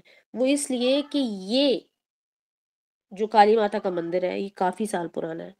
100 سال نہیں، 200 سال نہیں، 500 سال نہیں، 1000 سال نہیں، یہ ہزاروں سال پرانا ہے. اور کالی ماتا کا بھی ہے، آئی لینڈ بھی ہے، اور جس طرح سے اس حدیث میں بیان ہوا، اور یہ ایک حدیث نہیں، یہ کوئی ایک حدیث نہیں، یہ بہت ساری حدیثیں ہیں جس کے اندر آپ کو یہ والی ڈیٹیل مل جائے کہ جا کر خالد بن ولید کے بارے میں ضرور سرچ کیجیے گا. ان کی تو ویسی ہی بہت ساری سٹوریز ایسی ہیں جو کہ بڑی سننے سے تعلق رکھتی ہیں یا کہنا چاہیے غور طلب ہے. اور جس وادی کے بارے میں قرآن میں تذکرہ آیا کہ ایک وادی میں رسول اللہ صلی اللہ علیہ وسلم گئے اور وہاں پر گروپ آف جنوں سے ملاقات ہوئی رسول اللہ صلی اللہ علیہ وسلم کی، اور وہ سب کے سب اسلام لے آئے کیونکہ انہوں نے قرآن کا وہ حصہ سنا. سورۃ الجن میں بھی آپ کو وہ واقعہ ملے گا، اس کے علاوہ اور دیگر جگہوں پر بھی قرآن میں دیگر مقامات پر بھی موجود ہے. یہ وادی نخلہ وہی وادی تھی جہاں پر ان جنوں کی جماعت سے ملاقات ہوتی ہے رسول اللہ صلی اللہ علیہ وسلم کی، اور وہ رسول اللہ صلی اللہ علیہ وسلم پر ایمان لے آتے ہیں، یعنی کہ اسلام لے آتے ہیں. اور یہ وادی نخلہ وہی ہے جہاں پر یہ عزا کا بت یا عزا کی دیوی ملتی ہے خالد بن ولید کو. اب وادی نخلا میں یہ چیز موجود ہے. اسی طرح سے اس ویڈیو کے اندر بھی ہم نے وہ دیکھا عجیب و غریب وہ ڈانسنگ فگر، وہ اپنی شکلیں تبدیل کر رہی تھی. اسی طرح سے ہم نے دیکھا کہ جہاں پر جس جزیرے میں جساسہ کا ذکر آتا ہے وہاں پر بھی یہ تینوں چیزیں آپس میں میچ کر رہی ہیں. اور اسی طرح سے اب جو ہم پچھلی دفعہ پہ ہم نے ایک چیز کے بارے میں ڈسکس کیا تھا جس کو ہم جانتے ہیں الومیناٹی کے بارے میں، الومیناٹی کے نام سے بھی جانتے ہیں، لوگ پوچھتے رہتے ہیں. آپ میں سے 2-3 لوگ اس بارے میں ڈسکس بھی کر رہے تھے کہ یہ کیا ہے، اس کے اوپر بھی کچھ بتائیں، اس کے بارے میں بھی بتائیں. تو ایک چیز تو میں ضرور آج کے سیشن سے ریلیٹ کر کے آپ لوگوں کے سامنے رکھوں گی، اور وہ یہ ہے کہ یہ جتنے بھی سیٹنسٹ لوگ ہیں ہم ان کے بارے میں سن رہے ہیں، یہ کلٹ جس طرح سے سامنے آتا جا رہا ہے اور کھلتے ہی جا رہا ہے، لوگ باقاعدہ اندر کی خبریں باہر آ کر بتا رہے ہیں. اور یہ چل رہا تھا کافی سالوں سے ہے نا، کم سے کم وہ بتا رہے ہیں کہ 100 یا 500 سال بھی بتا رہے ہیں اس کی ہسٹری، کہ 500 سال کے درمیان کے وقفے میں یہ چیز ڈیولپ ہوئی ہے. یہ سیٹنزم کہہ سکتے ہیں. تو یہ لوگ بھی کچھ اسی قسم کے ریچولز کرتے ہیں، یہ اسی طرح کے کام کرتے ہیں کہ بلی چڑھانا. ہمیں یہ حدیث سے بھی پتہ چل رہا ہے کہ یہ وہاں پر، اچھا سوری ایک چیز شاید میں نے منشن نہیں کی، جہاں پر یہ 3 درختوں کا تذکرہ آیا ہے وہاں پر یہ بھی پتہ چلا کہ لوگ وہاں پر جب ان اپنے معبودوں کو خوش کرتے ہیں تو وہاں پر بلی چڑھاتے ہیں مختلف جانوروں کی. تو اس سے اندازہ ہوا ہمیں کہ یہ ایک اور انفارمیشن ہے جو اس کلٹ سے کافی ریلیٹ کر رہی ہے، الومیناٹی سے. ان کا ایک کام نہیں اور بھی بڑا کچھ ہے. اسی طرح سے ان کا جو ہو ایور ان کو باس کر رہا ہے، جو بھی ان کو باس کر رہا ہے ہم نہیں جانتے، ایونچولی تو لوسیفر ہی ہے، لیکن ایگزیکٹلی کون ان کو باس کر رہا ہے، فی الحال وہ جو بھی ان کو باس کر رہا ہوتا ہے اس نے جو فگر اپنی بنائی ہوئی ہوتی ہے، وہ جو ماسک پہنتا ہے وہ بہت زیادہ ملتا ہے، یا تو آپ کہہ سکتے ہیں کہ بکری کی شکل سے جو آئی پیڈ گوٹ میں آپ نے دیکھا، یا آپ کہہ سکتے ہیں کہ موسیٰ علیہ السلام کی زمانے میں جس بچڑے کا ذکر آیا کہ انہوں نے جب موسیٰ علیہ السلام کی غیر موجودگی میں بچڑے کو اپنا معبود بنا لیا، وہ اس فگر سے ملتا ہوا ماسک انہوں نے بنایا ہوتا ہے، اور وہ ہو ایور باس ہوتا ہے اس کو پہنا دیتے ہیں. ایون وہ جو لوگ ان کے فالوورز ہوتے ہیں یا ممبرز ہوتے ہیں ان کو بھی نہیں پتا ہوتا کہ اس کے اندر کون ہے. وہ سو کالڈ باس ہوتا ہے اور کچھ اس کے پاس ڈفرینٹ صفات ہوتی ہیں، کچھ اس کے پاس پاورز ہوتی ہیں، اور اس کے پاس کچھ چیزیں ہوتی ہیں، کچھ sticks and the use of magic and سحر، یعنی کہ کلٹ پریکٹسز ان کے پاس ہوتی ہیں. اور اس کے اندر کوئی دو رائے نہیں ہے، یہ کوئی ایسی مشہور باتیں نہیں ہیں، یہ درست باتیں ہیں. ان تمام چیزوں کو جب آپ ریلیٹ کریں گے نا رسول اللہ صلی اللہ علیہ وسلم کی احادیث سے اور قرآن سے بھی، اس لیے میں نے آپ کے سامنے یہ تینوں ریفرنسز رکھ دیے، اور اللہ کے فضل سے ہمارے پاس کوئی لنک بھی مسنگ نہیں ہے، انفیکٹ اس سے زیادہ لنک موجود ہے. تو جتنا لوگوں کو شوق ہوتا ہے نا سپر نیچرل پیرانارمل ایکٹیویٹیز کے بارے میں جاننے کا، تو آپ یہاں سے جانیے نا، یہاں پر جا کر تھوڑا ریسرچ کریں، ہو سکتا ہے آپ کسی کا فائدہ کر دیں، ہو سکتا ہے آپ کے بند خلیے جو دماغ کے ہیں، جو نیورونز شاید ایکٹیویٹ ہو جائیں، یا وہ دل پہ تالے جو اللہ سبحانہ تعالیٰ نے ہماری بے راہ روی اور غفلتوں کی وجہ سے لگا دیے وہ کھل جائیں تالے. اور اللہ سبحانہ تعالیٰ نے کیا فرمایا قرآن میں کہ تم میں سے جس کو حکمت میں نے عطا کی، یعنی کہ انٹلیکٹ دیا اور وزڈم دیا، تو بے شک اس کو میں نے خیرن کثیر دے دی. تو خیرن کثیر کیسے آئے گی، کن لوگوں کو آئی؟ اللہ سبحانہ کا اولو الالباب، وہ لوگ جو غور و فکر کرتے ہیں. یہ نہیں کہا کہ جو ایمان لائے، یہ نہیں کہا جو نماز پڑھتے ہیں، یہ نہیں کہا جو صدقہ دیتے ہیں، اللہ سبحانہ تعالیٰ نے کہا کہ وہ لوگ جو اولو الالباب ہیں. پھر اللہ سبحانہ تعالیٰ نے کہا کہ وہ لوگ جو غور و فکر کرتے ہیں ان کے لیے نشانیاں بھی ہیں، وہ بھی وہی لوگ ہیں جو اولو الالباب ہیں. تو ہم کیا کر رہے ہیں، ہم کوشش کر رہے ہیں کہ ہم تھوڑا سا کراس ریفرنسنگ کے ذریعے، لیکن اللہ کے فضل سے اس کے اندر میری طرف سے تو ایسی کوئی ایڈیشن نہیں تھی جو کہ باہر سے آئی ہو، یعنی کہ غیر دینی ہو، ہمارے دین سے نہ ہو. حالانکہ ہمارے دین کے علاوہ دیگر مذاہب میں بھی اس کی ڈیٹیلز موجود ہیں. خالد بن ولید ایز اے صحابی، ان کو میں نے بعد میں پڑھا ہے، میں ایز اے ایک ڈسٹنگوشڈ فگر ان کو جانتی تھی ہسٹوریکل فگرز میں سے. مجھے نہیں پتا تھا کہ یہ ایک صحابی بھی گزرے اور ان سے اتنا بڑا کام بھی لیا گیا. اور جب میں نے حدیثوں کو اور دوسری چیزوں کو پڑھنا شروع کیا تو میرے سامنے یہ چیز آئی. بہرحال یہ جو دوسری حدیث ہے جس میں کہ رسول اللہ صلی اللہ علیہ وسلم نے ان کو دوسری بار بھی بھیجا اور تیسری بار بھی بھیجا، تو آپ اس میں دیکھیں کہ رسول اللہ صلی اللہ علیہ وسلم نے سوال کیا کیا، انہوں نے سوال کیا کہ خالد بن ولید کیا تم نے کوئی عجیب و غریب غیر معمولی آواز یا چیز دیکھی وہاں؟ تو اس وقت تک انہوں نے نہیں دیکھی تھی، یعنی کہ پہلی اور دوسرے بار تک وہ سامنے نہیں آئی ہے، تیسری دفعہ میں وہ سامنے آئی ہے. تو یہ لاسٹ جو ایونیو ہوتا ہے نا، یہ تب کہتے ہیں نا آخری نہج تک جاتے ہیں یہ لوگ جو ہوتے ہیں. کون؟ شیطانی لوگ جو ہوتے ہیں. شیطان اٹسیلف آخری نہج تک جاتا ہے، اپنے آپ کو ظاہر نہیں کرتا. آپ بھی دیکھیے کہ دجال یا اس کی جیسی جو بھی فگر ہے، اس کی حفاظت کرنے والی عورت کیوں ہے؟ اس کی حفاظت کرنے والی یا اس کو اسسٹ کرنے والا کوئی اور عجیب و غریب دابہ کیوں موجود ہے؟ یہ سوچنے والی بات ہے. اسی طرح سے جب اس فگر کو، یعنی کہ جس کو عزا کہا گیا، جب وہ اس کو جیسے ہی وہ سامنے آتی ہے، ظاہر ہوتی ہے، تو اس کا جو رکھوالا تھا سو کالڈ، اس کے بارے میں بھی کچھ آپ کو ضرور دیکھنا پڑے گا جا کے کہ یہ کون ہے، کیوں آیا سامنے. تو اس مندر کا رکھوالا تھا، ذرا سنیے گا، دبیہ ابن سلمہ کے نام سے یہ مشہور ہے آدمی اس روایت میں. اور مندر کا رکھوالا کون ہوتا ہے؟ جا کر دیکھیں کون ہوتا ہے مندر کا رکھوالا. پنڈت ہوتا ہے جو پوجا کرتا ہے مندر میں، وہی رہتا ہے، وہ وہی رہتا ہے. ایک اس کے لیے ہی وہ اپنی ساری زندگی کر دیتا ہے. تو ان کے جو چڑھاوے ہوتے ہیں، ان کے سارے بتوں پہ چڑھاوے چڑھائے جاتے ہیں، کوئی خاص بتوں پہ چڑھاوے چڑھائے جاتے ہیں؟ کالی ماتا ہوتی ہے ان کی، ایک ان کے بڑے ہاتھی ہیں، ایک وہ ہوتے ہیں ہاتھی ایک گنپتی ہے جس کا وہ بھی ایلیفینٹ ہے. ہاں، ایلیفنٹ، وہ یہ لوگ پانی میں کرتے ہیں اس کو، وہ بھی اس پہ بہت گولڈ چڑھاتے ہیں نا باجی. استغفر اللہ. تو یہ کہاں جاتے ہیں؟ مطلب یہ جو ان کا گولڈ وغیرہ ہوتا ہے پانی میں. ہاں پانی میں. شاپیہ، یہ ان کا چڑھاوے کہاں چلے جاتے ہیں؟ کبھی سوچا ہے آپ لوگوں نے؟ دیکھا؟ نہیں ٹرسٹ ہوتی ہے میم ان کی. نہیں میم، ہاں ٹرسٹ نہیں ٹرسٹ رہتا ہوتی ہے ان کے پاس، ہوتا ہے گولڈ تھوڑی جاتا، خالی آئیڈول جو ہوتے ہیں وہ پانی میں بہا دیتے ہیں. وہ ایک ٹائم پیریڈ. ہوتے ہیں. اچھا، یہ کتنے ہوشیار ہیں، یہ کام کی چیزیں نہیں پھینک رہے، جو پتھر سے بنا ہے وہ پھینک دیتے ہیں پانی میں. وہ بھی مٹی سے بنے ہوئے ہیں، وہ ایک ان کا ریچول ہوتا ہے، اس پہ کرتے ہیں. بزنس ہے. اچھا اب اچھا. جو ایک انہوں نے حلے بنا رکھے ہیں اتنے بڑے بڑے مندروں کے اندر، ان کے تو اپنے بھی آئی تھنک ہندو مذہب کے ماننے والے خود بھی آئی تھنک پریکٹسنگ نہیں ہے میرے سامنے. یہاں پر تو کوئی پریکٹسنگ نہیں ہے، یو اے میں بہت کم ہے، ایک آدھ ہے، زیادہ تر تو وہ کمیونسٹ ہیں، کہہ دیتے ہیں ہم نہیں پریکٹس کرتے ہیں، ہم ہیں ہندو پر ہم پریکٹس نہیں کرتے. سارے انڈیا میں ہی سب تو یہی ہیں. سب یہی کرتے ہیں پریکٹس. اچھے بہرحال اچھے یہ ہیں بہت. دیکھیے، اب یہ چڑھاوے چڑھانے کا جو ریچول ہے، یہ ہمارے کلچر میں کدھر ہے؟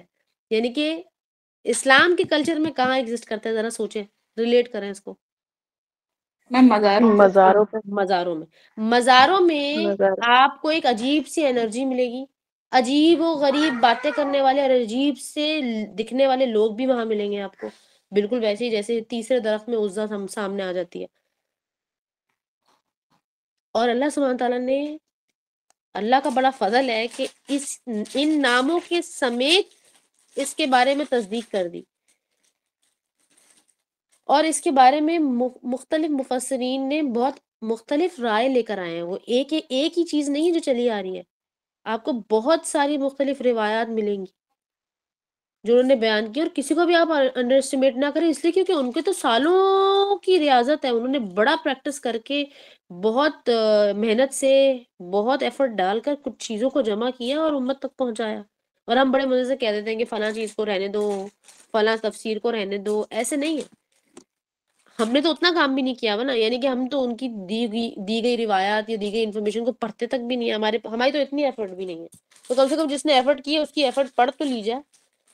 اسی طرح سے جب آپ علمی جائزہ لیتے ہیں نا کسی بھی چیز کا، آپ میرے طریقے سے لیں، کسی کی بھی طریقے سے لیں، لیکن وہ جو 4-5 مین پوائنٹس ہوں گے نا، وہ وہی رہیں گے کہ ایک مفروضہ ہوتا ہے جو قائم کیا جاتا ہے، جس کو آپ کہہ سکتے ہیں ہائپوتھیسس. آپ اس مفروضے کو سمجھتے ہوئے آگے چلتے ہیں، اس مفروضے کو اسٹیبلش کرنے کے لیے کچھ میتھڈس کو اختیار کرتے ہیں. تو کچھ چیزیں تو شروع میں ہی ڈیفیوز ہو جاتی ہیں، یا کچھ چیزیں آگے تک چل جاتی ہیں، لیکن بہرحال پتہ چل جاتا ہے کہ وہ چیز کتنی درست ہے، کتنی غلط ہے. آپ کے سامنے جساسہ کی سٹوری رکھ دی ہے، اور آپ کے سامنے جو آج سامنے جو یہ دکھ رہی ہے نا جو حدیث، یہ بھی اچھی خاصی لمبی ہے. جس حدیث سے میں نے آپ کو یہ بیان کیا کہ رسول صلی اللہ علیہ وسلم نے اس حدیث کے آخر میں اشارہ کر کے، ہاتھوں کا اشارہ کر کے بتایا کہ وہ شام میں ہے، وہ شام میں ہے، وہ حدیث بھی اچھی خاصی لمبی حدیث ہے. یعنی کہ وہ اتنی لمبی حدیث ہے کہ پڑھنے آپ لوگ پڑھتے ہوئے کئی دفعہ سوچیں گے کہ آخر اس میں کیا لکھا ہوا ہے. کیونکہ شروع کے حصے میں تو فاطمہ بنت قیس جو ہے وہ اپنے احوال بتا رہی تھی، اور یہ صحیح مسلم کی روایت ہے، میں نے پہلے بھی آپ کو بتایا تھا، اور پچھلی بار بتایا تھا کہ کتاب الفتن میں سے ہی میں ساری چیزیں کوٹ کر رہی ہوں. کتاب الفتن پہلے بھی بتایا تھا آپ کو میں نے، اور پھر بتا رہی ہوں. کتاب الفتن آپ خود سے جائیں چاہیں تو پڑھ لیں اس کو، اور نہیں تو ہمارے ساتھ ساتھ ہم اس کو پڑھ رہے ہیں. ہم ایک سیکوینس میں نہیں پڑھ رہے، لیکن ہم یہاں پر کچھ جو مفروضے آلریڈی قائم ہوئے وہ اس کو دیکھ رہے ہیں کہ اس میں کتنی سچائی ہے اور کتنی سچائی نہیں ہے. اب جب کہ آپ اس ڈاکیومنٹری کی طرف جائیں گے، اور اب آپ ان چیزوں کو ذہن میں رکھتے ہوئے جب آپ اس کو دیکھیں گے، جبکہ آج میں نے آپ کے سامنے الومیناٹی کی بھی کچھ چیزیں سامنے کر دی ہیں، پھر آپ کو بہت سارے معاملات اچھے سے سمجھ میں آ جائیں گے، including the ambiguity of music. Music کا کیا تعلق ہے؟ میوزک لفظ آیا کہاں سے؟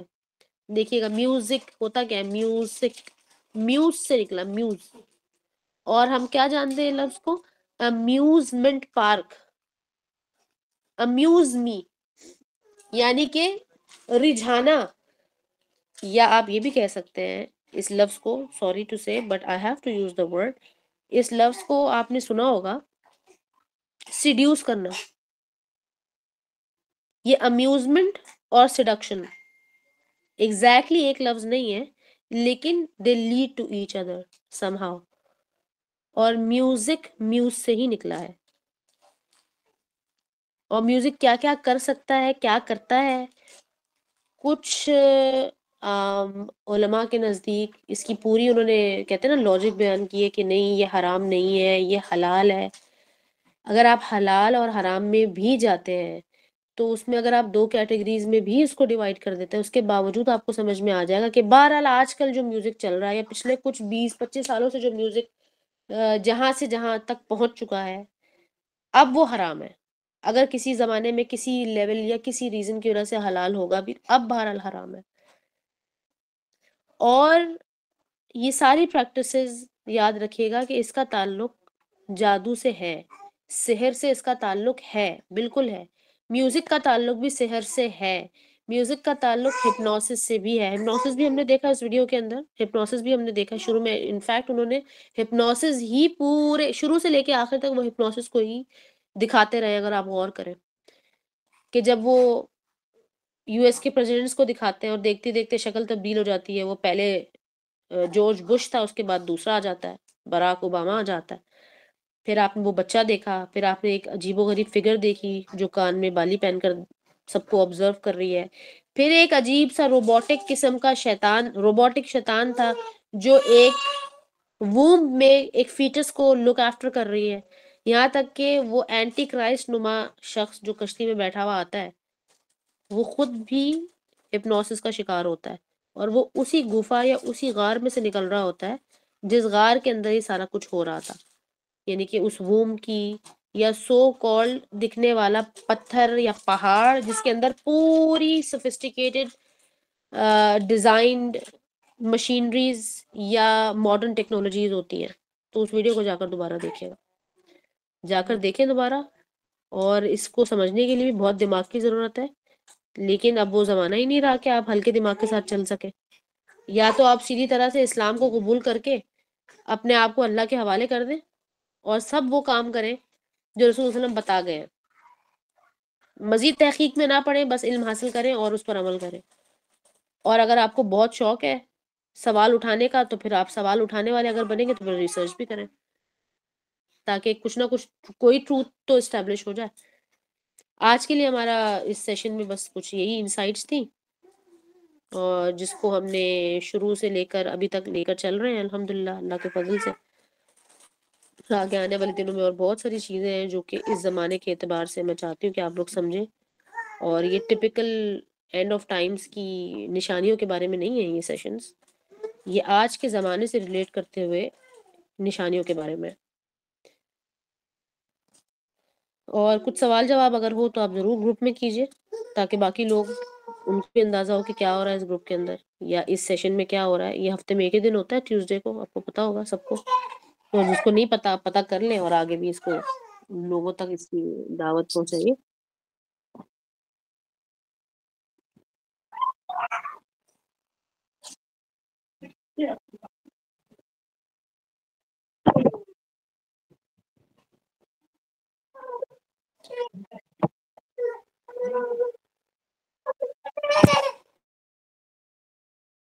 دنوں ایک تھے وہ پتہ نہیں، وہ کہہ رہے تھے کہ ہم نے نا پتہ نہیں کسی اور کی باتوں کو نا احادیث میں شمار کر لیا. فار ایگزامپل ایک لشکر پاکستان سے نکلے گا تو یہ تو وہ کسی اور کی بات ہے، وہ حضور صلی اللہ علیہ وسلم کی حدیث نہیں ہے ماشاء اللہ سے. تو ہم نے اس کو بھی حدیث کی کیٹیگری میں ڈال کے ہم اس کو پریزنٹ کرتے رہتے ہیں کہ ایک لشکر پاکستان سے نکلے گا. البتہ جو اوریجنل حضور صلی اللہ علیہ وسلم کی حدیث ہے وہ تو یہ ہے کہ شام سے ایک لشکر نکلے گا جو ہند کی طرف آئے گا اور ہند کے لوگوں کو آزاد کرائے گا. تو اگر وہ حدیث کی پوری ہونے کی بات دیکھی جائے تو وہ پتہ ہے کوئی اللہ تعالیٰ کرنے والا ہے ساری چیز کے اندر. تو وہ پھر ہمیں پتہ لگے گا کہ اصل حدیث ہے کیا، اور جو دوسری حدیث ہیں ان کے ریفرنس بھی ہم جب ڈھونڈیں گے تو ہمیں ملیں گے. کسی کو کوشچن ہو تو ضرور. باقی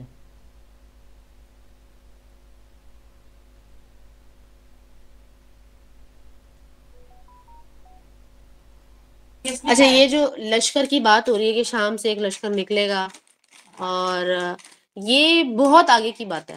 مطلب ابھی تک آپ سمجھ لیں کہ ہم دجال تک صرف پہنچنے کی کوشش کر رہے ہیں. ابھی دجال کا خروج بھی نہیں آیا ہمارے سیشن میں کہ دجال کا خروج کب ہوگا اور کس علاقے سے ہوگا، وہ بھی اس کو انشاءاللہ ہم میپ میں دیکھیں گے. فی الحال آج جو سیشن ہے نا، اس میں میں چاہتی ہوں کہ آپ لوگ آج جو ہم نے چیزیں شیئر کی ہیں، یہ صرف ابھی تھوڑی تھوڑی آپ کو میں نے بتائی، اس کو جا کر میپ پر دیکھیں کہ کون سا اوشن ہے. انڈین اوشن میں کیا کیا کون کون سے سی آتے ہیں. ریڈ سی آتا ہے، میڈیٹرینین سی آتا ہے، عربین سی آتا ہے. یمن کے سائڈ پہ کیا لگتا ہے، سیریا کے سائڈ پر کیا لگتا ہے. پرانے زمانے میں آج سے کم 1300 سال پہلے یا 1400 سال پہلے سیریا کا علاقہ کس ایگزیکٹلی جیوگرافیکل لوکیشن میں کس کو کہا جاتا تھا، اس چیز کو جا کر دیکھیے. اور پھر اوور آل جو ورلڈ میپ ہے اس میں ایسٹ ویسٹ نارتھ ساؤتھ میں کیا کیا آئے گا. ہمارے لیے جو کام کی چیز ہے وہ ایسٹ سائڈ ہے کہ ایسٹ پہ کیا کیا پڑے گا، تو وہ ہمیں دیکھنا ہے. ایسٹ میں کون کون سے ممالک آتے ہیں. پھر یہ کہ مجمع البحرین جب قرآن کے اندر ہم نے دیکھا وہ کیا تھا. موسیٰ علیہ السلام کا جو خضر والا واقعہ وہ بھی دیکھنا ہے، اور ساتھ ساتھ آپ نے یہ بھی دیکھنا ہے کہ فرعون جس جگہ پر غرق ہوا تھا یا جس اوشن میں غرق ہوا تھا وہ کون سا اوشن تھا، وہ بھی جا کر دیکھیے. یہ دیکھیے کہ موسیٰ علیہ السلام کون سے علاقے میں موجود تھے. یہ دیکھیے کہ رسول اللہ علیہ وسلم کس علاقے میں تھے، عرب کے کون سے علاقے میں آئے ہیں، اور ان کے آس پاس کیا بنتا ہوگا. مطلب گھوڑے پر بھی اگر وہ گئے ہیں، جہاں جہاں بھی گئے ہیں، تو زیادہ سے زیادہ کتنی دور جا سکتے تھے. یہ ساری چیزیں جا کر آپ لوگوں کو دیکھنی چاہیے. یہ میپ میں آپ خود دیکھیں، میرے پاس تو میپ موجود ہے، میں تو ضرور شیئر کر دوں گی، لیکن وہ تو میرے سائڈ کی بات ہوگی نا. یہ تو ایسا ہو گیا جیسے میں نے اپنی کوئی چیز ہے جو آپ لوگوں کے سامنے میں ثابت کرنے کی کوشش کر رہی ہوں یا آپ کو قائل کرنے کی کوشش کر رہی ہوں. میں قائل نہیں کر رہی، میں تو صرف اور صرف آپ لوگوں کی طرف کچھ میرے آلریڈی سمجھ لیں کہ تلاش کیے ہوئے کچھ ٹروتھس ہیں اور کچھ ریفرنسز ہیں جو میں چاہتی ہوں آپ لوگ بھی اس میں دیکھیں. اور مسلمان، ایک عام مسلمان ہو، مومن کی تو ابھی ہم مومن کے لیول پہ پتہ نہیں ہم کیسے پہنچیں گے، کب پہنچیں گے، لیکن ہم ایز اے مسلم ایک عام مسلمان ہونے کے ناطے کم سے کم ریسرچ کرنا تو ہمارا کام ہے نا. اگر ہم آؤٹ آف کیوریوسٹی بھی کرتے ہیں تو ہمیں کرنا ہی چاہیے. ہم کیوں نہیں کرتے یہ سب. اب اس دور میں جب کہ آپ سب کے پاس ایک نہیں بہت ساری ڈیوائسز موجود ہیں گھر میں، ٹھیک ہے، ایسا کوئی بھی گھر نہیں ہوگا جہاں پر ایک موبائل فون ہوگا. اگر کم سے کم بھی دیکھا جائے تو 2 اسمارٹ فونز تو ہوں گے. تو جہاں پر ٹیکنالوجی کی اتنا زیادہ فلو ہے، انٹرنیٹ کے بغیر زندہ نہیں رہ پا رہے، پانی اور بجلی کے بغیر رہ رہے ہیں پاکستان میں، انٹرنیٹ کے بغیر تو جھوپڑ پٹی والے بھی نہیں رہ رہے. تو کم سے کم آپ دین کا اتنا حق تو ادا کریں کہ صرف اپنی حد تک کی کوئی انفارمیشن کو ایک دفعہ کراس چیک تو کر لے جا کر. اور ان تک تو ہم کیسے پہنچیں گے. مطلب میری جو بھی کوالیفیکیشن ہے اس بات کو آپ ایک سائڈ پر رکھیں. میں جن لوگوں کے تھرو یہاں تک پہنچی ہوں وہ کون لوگ ہیں جنہوں نے کام کیا ہوا دین پہ، اور انہوں نے کس کے بیسس پہ کام کیا. انہوں نے تو سالوں سال لگائے ہیں ان لوگوں نے. اور سالوں سال سے ان کی روایات کو پڑھا جا رہا ہے یا ان کی ریسرچز کو شائع کیا جا رہا ہے. تو آپ لوگ کسی ریسرچ کو پڑھنے کے لائق بھی نہیں ہے. کم سے کم پڑھیے تو صحیح، جا کر دیکھیں تو صحیح کہ لوگوں نے اپنی پوری زندگی کس چیز کے حوالے کی ہوئی ہے، کس بات کے پیچھے پڑے ہوئے ہیں، اور آپ لوگ کس بات کے پیچھے لگے ہوئے ہیں، یہ بھی دیکھیں. اور پھر یہ بھی کہ اگر کوئی شخص چاہے کہ وہ یہ دیکھے کہ اللہ سبحانہ تعالیٰ اس سے راضی ہیں یا اس سے ناراض ہیں، تو یہ دیکھے کہ اللہ سبحانہ تعالیٰ اس کو کس کام میں ملوث کر کے رکھا ہوا ہے. اللہ نے کس کام میں بزی رہتا ہے، وہ اس کی مشغولیت کیا کیا ہے، جس کو آپ کہتے ہیں نا ہابیز، سو کالڈ ہابیز کیا ہیں آپ کی. آپ کا فارغ وقت کہاں پر گزرتا ہے، یا آپ کی دن کا زیادہ حصہ کہاں گزرتا ہے. اور اگر کوئی گھر میں رہنے والی خواتین ہیں، بچیاں ہیں، یا ہاؤس وائف جس کو کہتے ہیں نا آپ کہ بھئی میں تو بس گھر میں رہتی ہوں اور اسٹے ایٹ ہوم موم ہوں میں، اس کے باوجود آپ نے اپنے آپ کو اتنا نیچے کیوں لگا لیا، اتنا نیچے گرا لیا اپنے آپ کو کہ آپ بس گھر میں بیٹھ کے صرف آپ یا سوئیں گے یا بچہ پالیں گے یا کھانا پکائیں گے، بس یہی کام کریں گے. اور تھوڑا زیادہ اچھی عورت ہوگی تو وہ بولے گی کہ نہیں میں جو ہے وہ چھٹی کے دن دعوت بھی کرتی ہوں اپنے خاندان والوں کی، وہ تھوڑی زیادہ اچھی عورت ہوگی. تو کیا آپ کی بس اتنی حیثیت رہ گئی دین میں بھی اور اپنی زندگی میں، اپنی نظر میں یہ حیثیت ہے؟ گھر میں رہتے ہوئے کیا آپ کوئی چیزوں کے بارے میں ریسرچ نہیں کر سکتی؟ کیا ضروری ہے کہ یوٹیوب یا ٹک ٹاک کھول کے ریسیپیز ہی دیکھی جائیں؟ کھانے کے علاوہ بھی تو کچھ ہے زندگی میں چل رہا.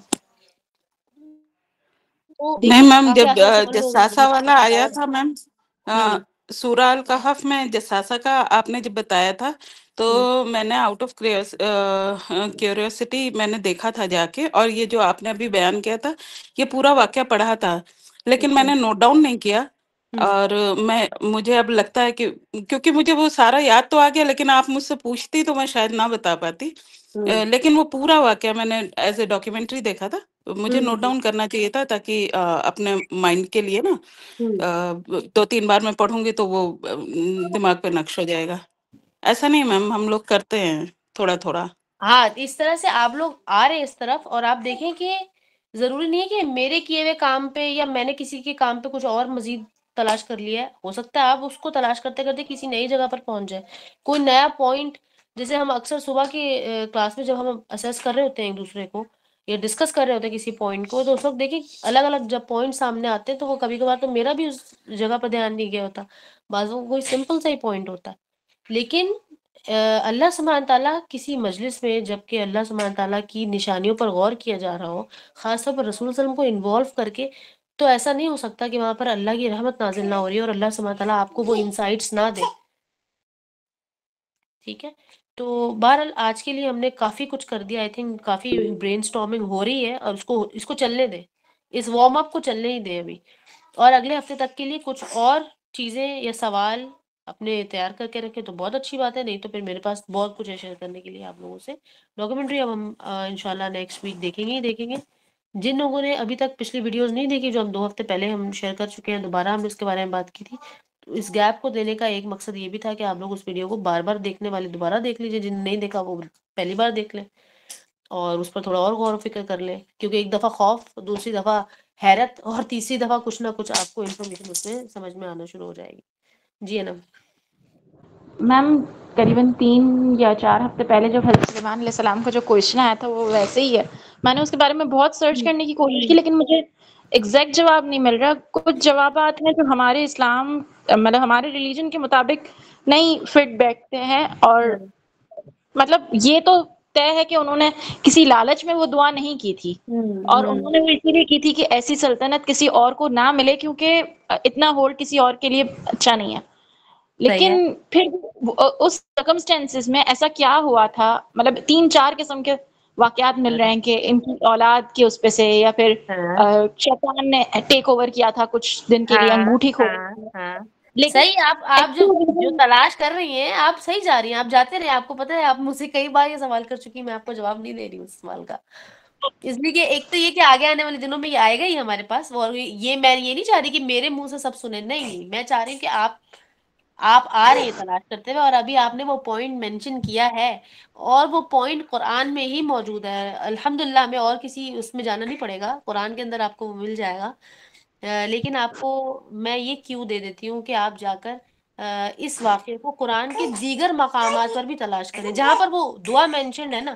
اس کے علاوہ بھی ذرا دیکھیں کہ کیا سلیمان علیہ السلام کا کوئی واقعہ کسی اور جگہ بھی مینشن تو نہیں ہوا ایک آدھی آیت میں، جیسے کہ عزیر علیہ السلام کا واقعہ ایک ہی آیت میں آیا سورہ البقرہ میں.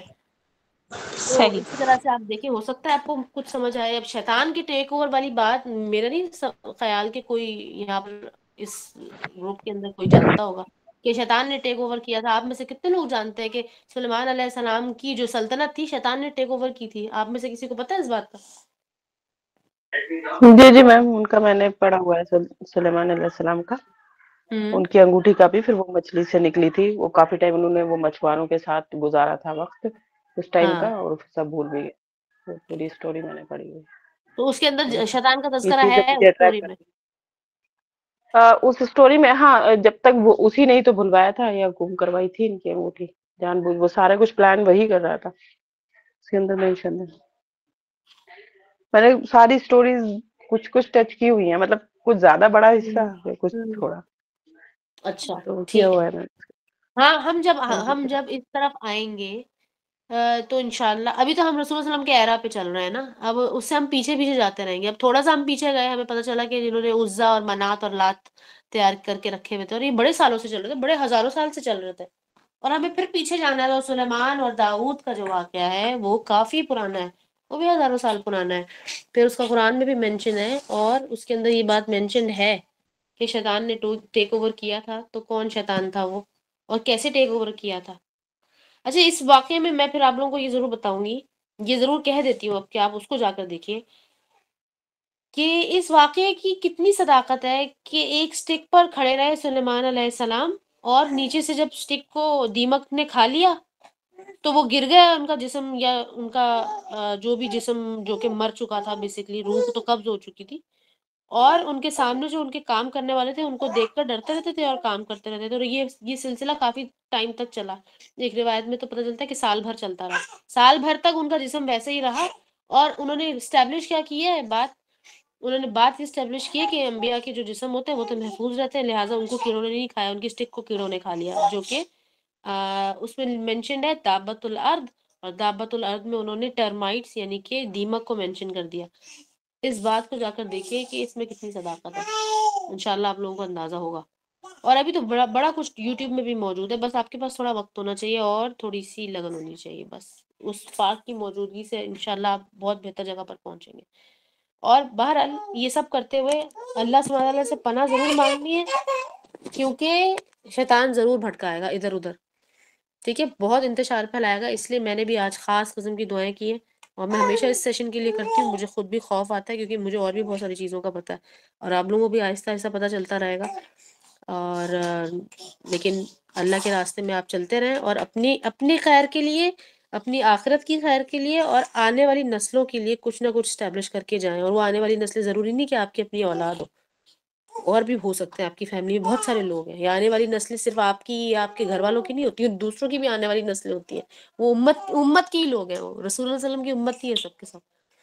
مگر اللہ سبحانہ تعالیٰ ہمیں اس سے مستفید ہونے والا بنائے، غافل نہ بنائے، ہرگز غافل نہ بنائے، اور ہم سب کو خیر اور عافیت کے ساتھ اس رمضان میں داخل کرے اور لیلۃ القدر تک پہنچائے، اور شعبان کے مہینے میں زیادہ سے زیادہ عبادت کرنے والا بنائے. شعبان کے مہینے میں قرآن کی تلاوت کرنے والا بنائے، لیڈنگ ٹو رمضان انشاءاللہ. بارک اللہ لی ولکم فی القرآن العظیم ونفعنی وإیاکم بالآیات وذکر الحکیم. سبحانک اللہم وبحمدک نشہد ان لا الہ الا انت نستغفرک ونتوب الیک. السلام علیکم و رحمۃ اللہ.